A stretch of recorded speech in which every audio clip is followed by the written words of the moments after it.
Mga kaibigan, isang magandang umaga sa inyong lahat. Narito na ang isang programang inyong mapapakinggan.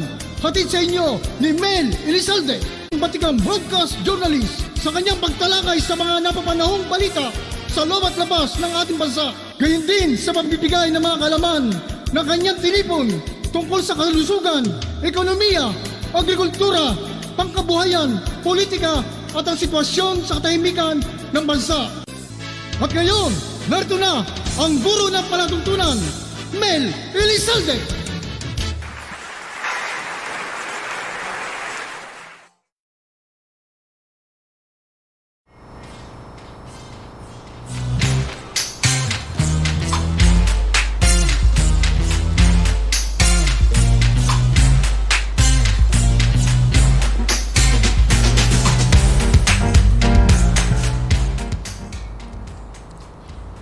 Good morning everyone. Kumusta po kayo at welcome po dito sa ating programang IB Talakayan with your host Mel Elizalde at syempre po from our studio Elizalde Broadcasting.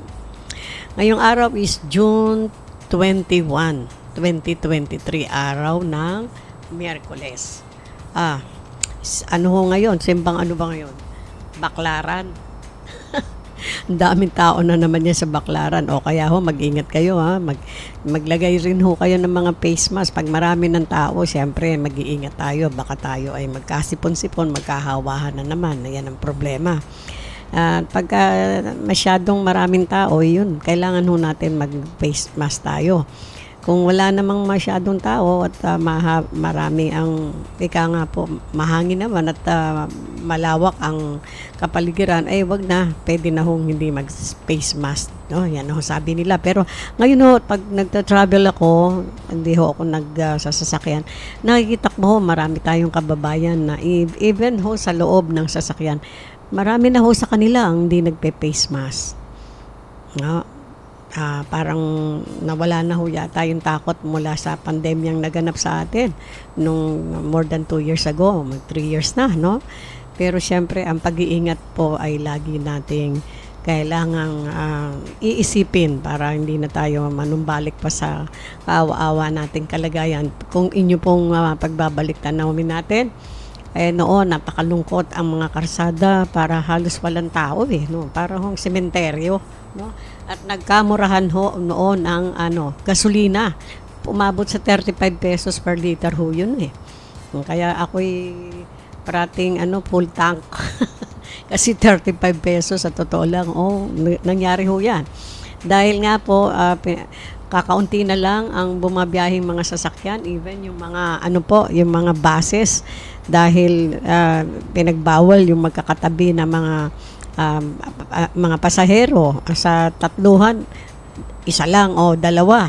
Sa dalawahan, isa lang.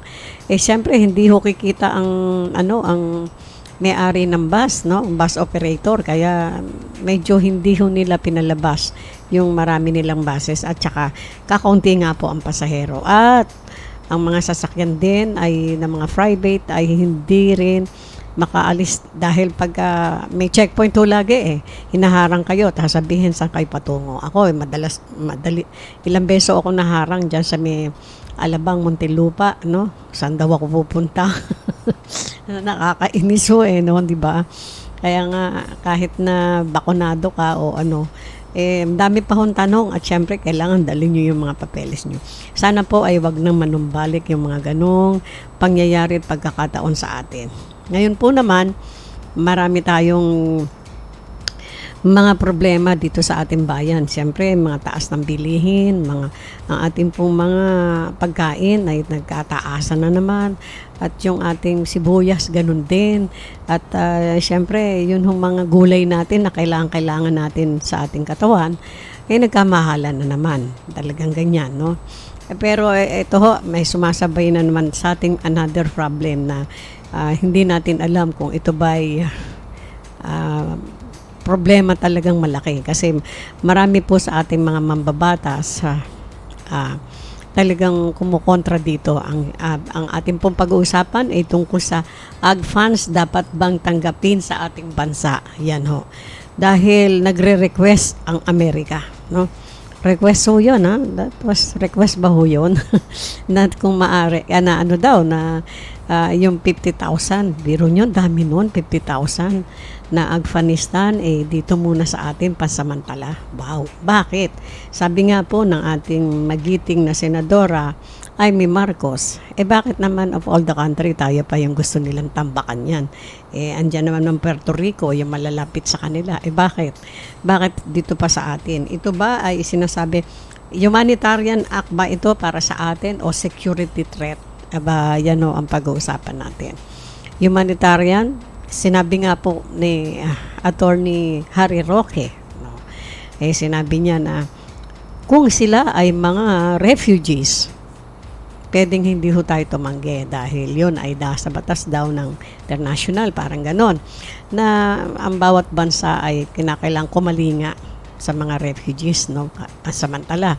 Pero dahil ilang ulit na sinabi ng ating ambassador to United States, si Ambassador Romualdez, na inang ulit niya sinabi, hindi ito mga refugees, ito ay mga empleyado ng Amerika, no?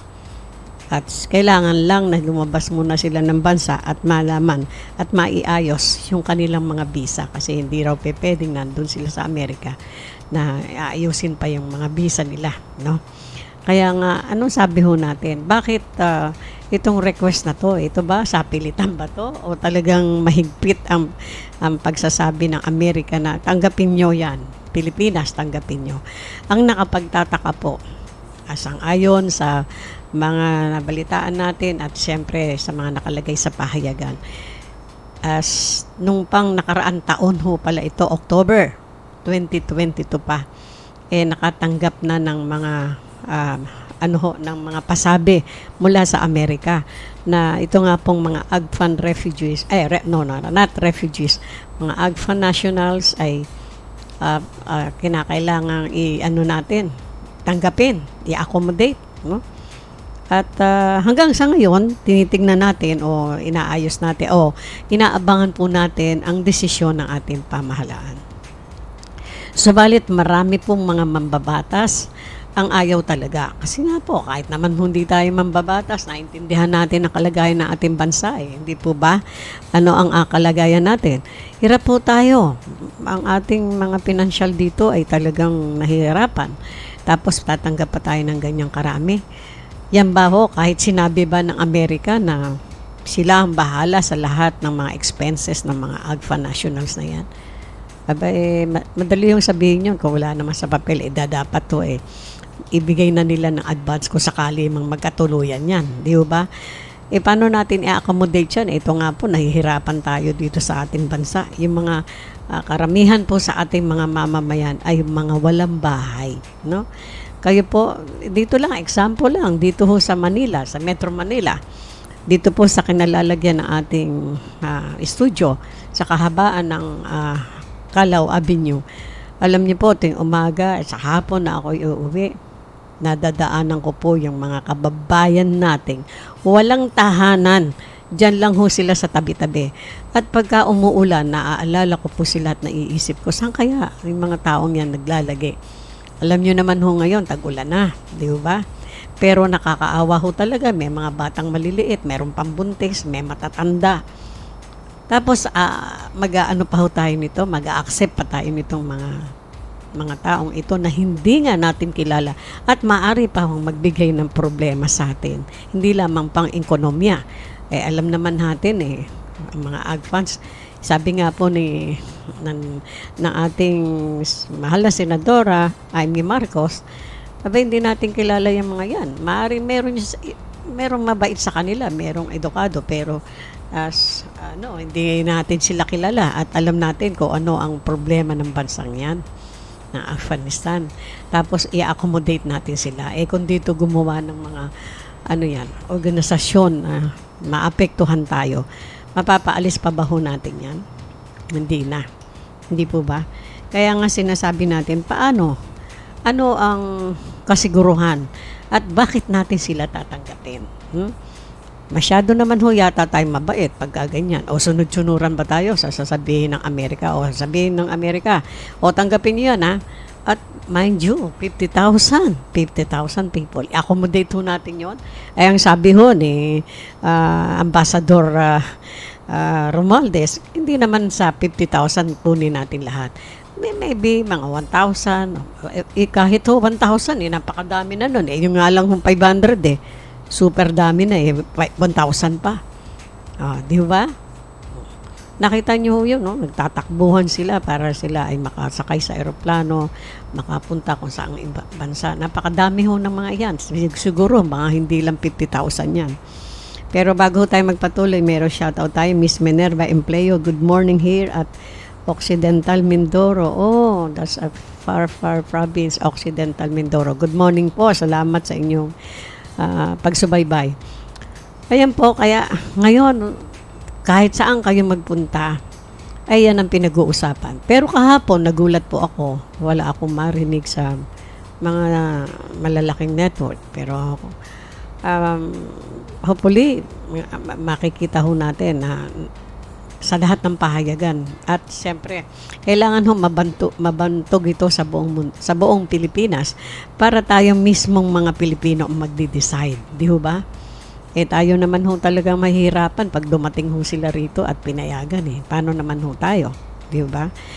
Sabi nga po kailan ho kaya malalaman natin ang desisyon ng ating pamahalaan tungkol dito? Kasi as early as October last year, sabi nga natin, April pa rin last year. At kung natatandaan nyo, nung dumalaw ang ating mahal na Pangulo sa Amerika nitong last May 2023, pagbalik niya, yun pala, nag-usap na sila ni Presidente Biden. At sang-ayon sa mga balita ay napag-usapan nila yan. At yun nga, nagre-request ang Presidente ng Amerika na i-accommodate natin ang mga Afghanistan na yan. Subalit pagdating ng ating mahal na Pangulo, wala tayong narinig tungkol dyan. May narinig ho ba kayo sa news? Wala. Ang kanyang pinamamahaging mga balita ay maganda raw ang kanyang lakad doon at marami siyang nakuhang mga interesadong magpuput up ng business dito sa atin, etc. etc. Pero yung ganyang pag-uusap ay wala. Subalit pinag-usapan pala nila yan. Alam nyo, this is a very, very important topic, no? Sa kasiguruhan ng ating bansa. Hindi naman po tayo sa nangunguna sa ating presidente. Subalit kahit na pangkaraniwang mamamayan, iniisip po yung mga iniisip natin. Lalo na po ang ating mga mambabatas dyan sa Senado.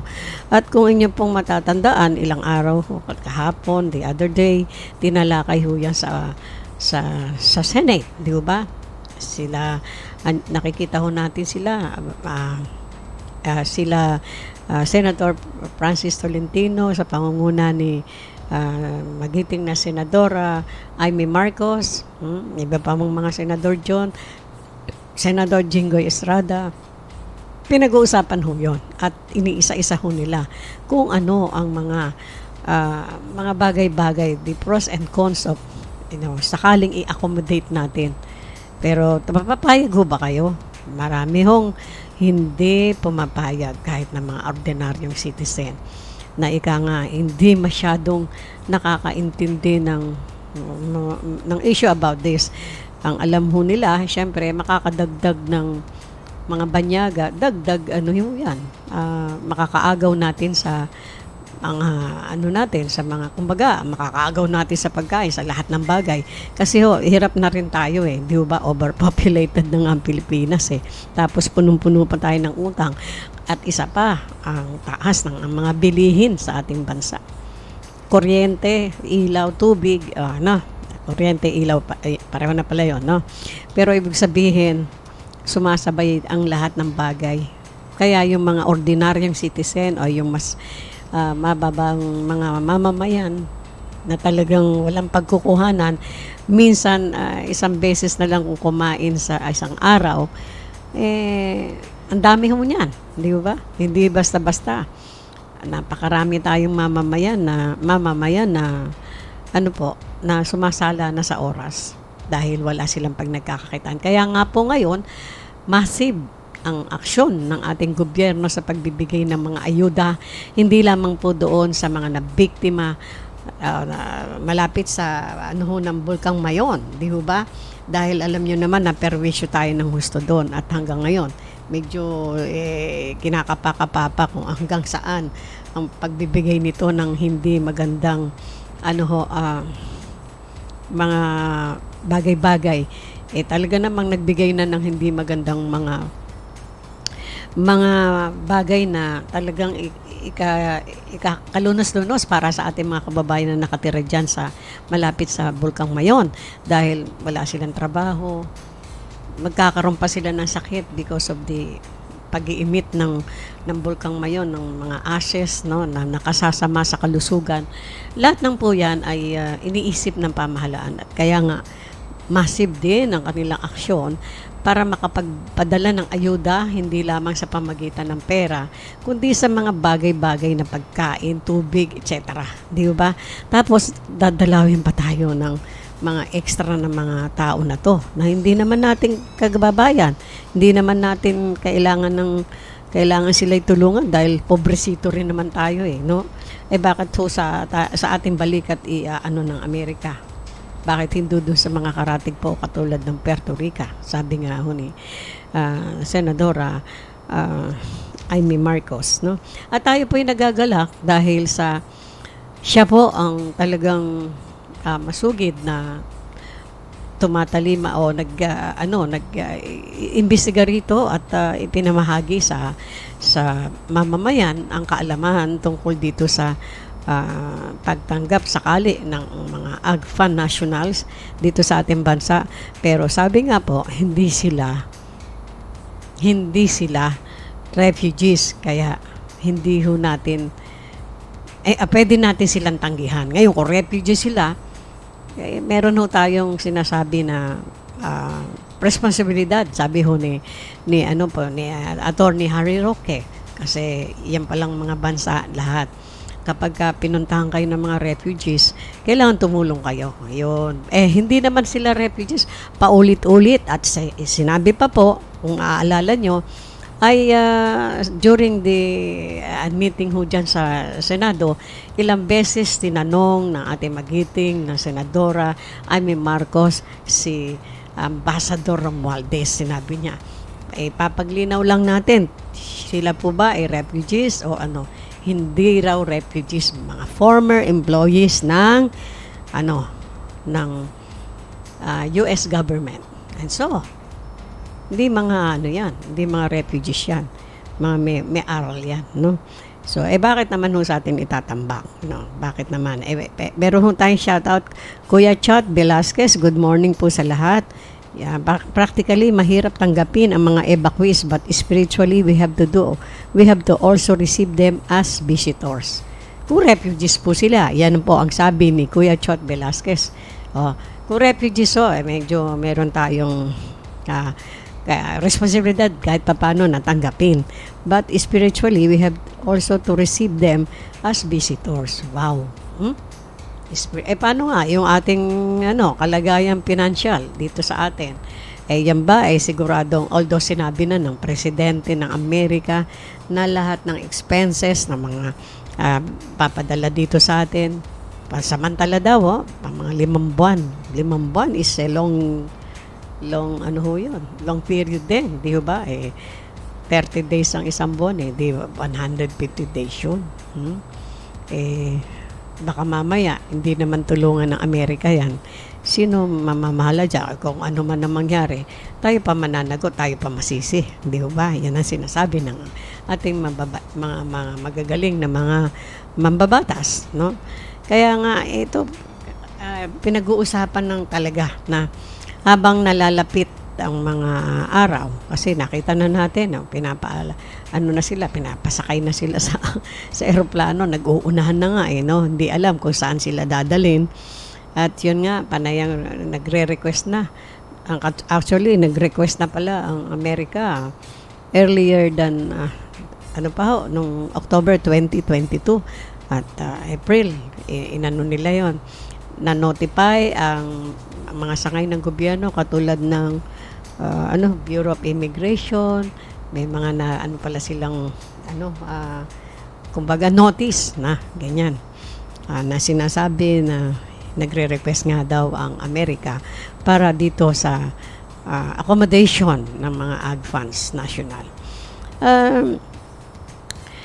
Pag yan ho ang pinag-uusapan, alam niyo po ba sa Amerika, dati hindi sila mahigpit sa mga ang tawag dito, mga visitors, na they are holding the B1, B2 visa o visitors visa.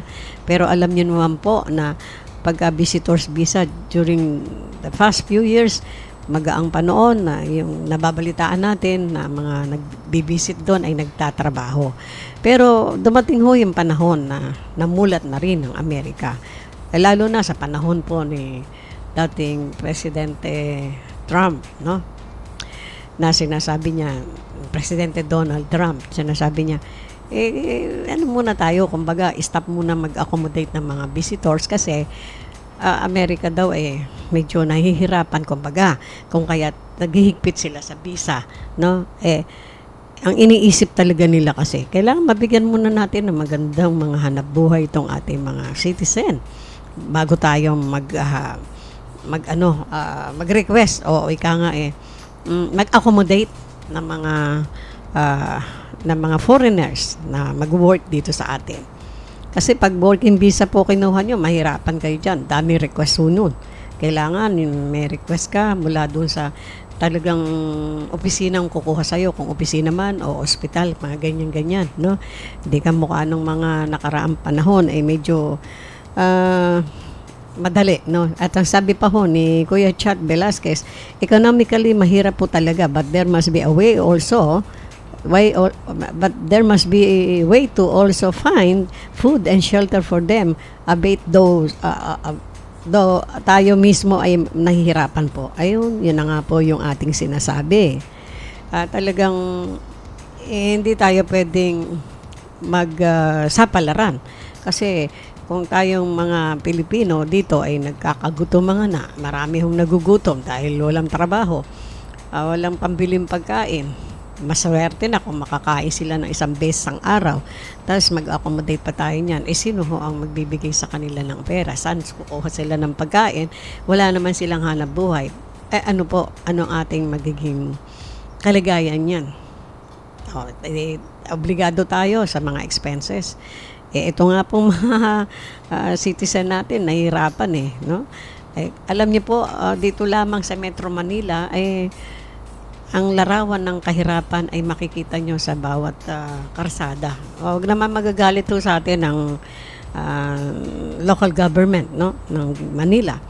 And dito lamang po nga sa Calao Avenue, na malapit po sa City Hall. Taon na po ang binilang, yung mga taong yan, dyan nakatira sa karsada. Dyan nakatira sa mga gilid-gilid ng mga building dyan. Kung natatandaan nyo, kung alam nyo po, meron dyang isang simbahan. Doon ho sa tapat ng simbahan, doon sa pagkalagpas mismo ng gate, doon mismo sa gate nila, doon sa andyan po ang mga kababayan natin na walang tahanan.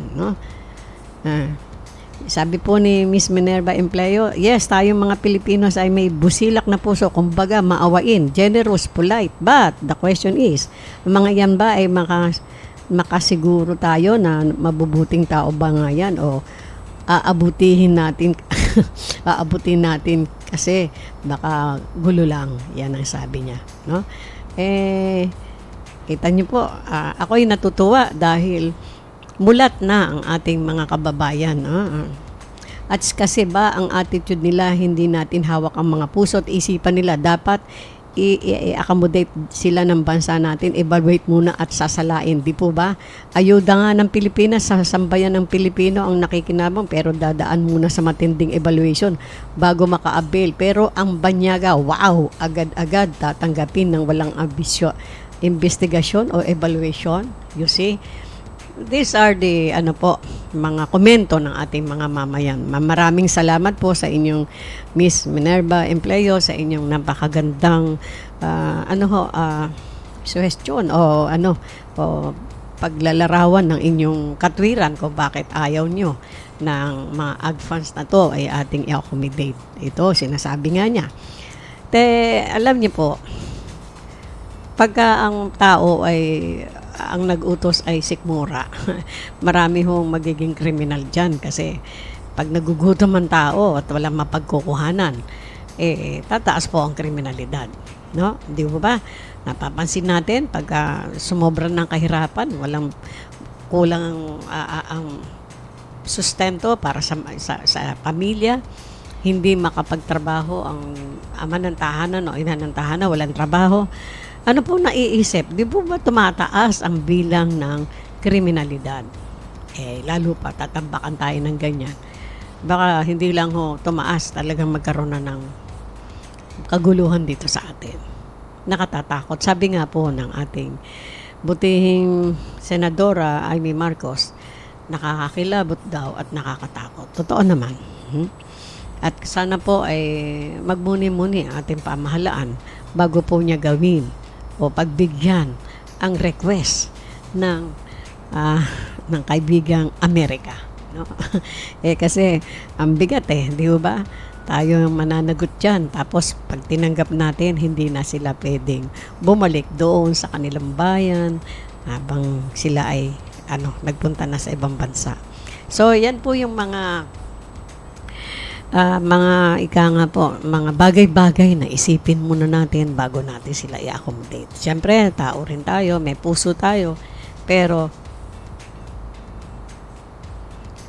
ang sabi po natin, isipin din muna natin yung ating sarili. Yung ating sariling bayan, yung ating mga kababayan, bago po tayo mag-pursue ng ganyang mga pagtulong sa iba. Itong pong mga kababayan natin, hindi natin alam kung saan natin sila ilalagay. Ang dami pong mga walang tahanan. Di po ba? Kaya nga pa ang ating pamahalaan ay mabilisan din ang kanilang mga kilos para mabigyan ng tahanan ang mga kababayan nating natutulog dyan sa tabi-tabi. No? Biruin nyo, ayan ang isa sa mga primary needs ng bawat tao. Ano ho yun? Shelter, di ba? Tahanan, bahay, na kung saan komportable ka, nakakahiga ka, nakakatulog ka ng maayos. Kung wala kang bahay, nakakaawa po yung mga kababayan natin. Nandun na sila sa karsada, walang kumot, walang sapin sa paa. Masyado ho talaga, parang ng mga ligaw na hayop, na mga aso, di ba? Buti pa nga yung mga aso, may shelter Yung iba natin pong kababayan, wala. Yun po ang nakakaiyak.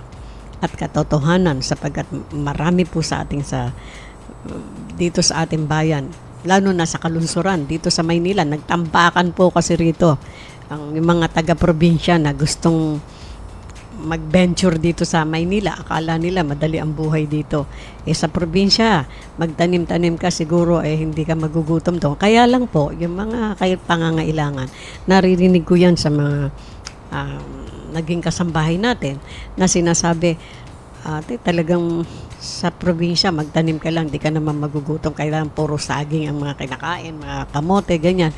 Pero, di man lang po kami makabili ng sabon. You see?